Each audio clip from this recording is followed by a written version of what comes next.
महंगाई और तेजी से बदलती जिंदगी की रफ्तार के पेश नज़र अब यह निहायत जरूरी हो गया है कि मर्दों के साथ साथ खवातीन भी माशी सरगर्मियों में बढ़ चढ़कर हिस्सा लें ताकि खानदानी माली हालत को बेहतर बनाया जा सके। और यही रुझान अब मुस्लिम समाज में भी देखने को मिल रहा है, जिसे एक खुशआइंद तब्दीली करार दिया जा रहा है। ये बात महाराष्ट्र के साबिक वज़ीर ममलिकत खान मोहम्मद अजहर हुसैन ने अकोला में खवातीन के लिए मुनक्किदा एक प्रोग्राम के दौरान कही।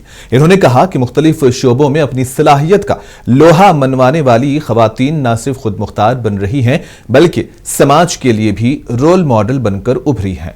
यह प्रोग्राम समाजी कारकुन तारिक खान की जानिब से मुनक्किद किया गया था, जिसमें अकोला और अतराफ के इलाकों की खवातीन ने शिरकत की। इस मौके पर कई खवातीन को उनकी खिदमात और कामयाबियों के एतराफ में एजाज से भी नवाजा गया।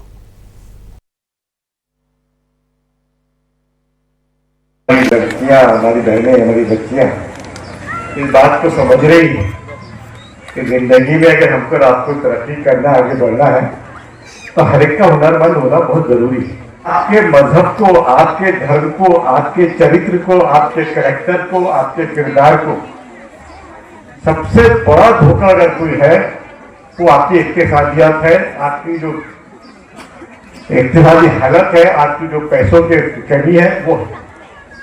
अच्छे अच्छे लोगों के धर्म, अच्छे अच्छे लोगों के मजहब उस समय टूट जाते हैं जब वो पैसों की तकलीफ फैमिली में देखता है, परिवार में देखता है।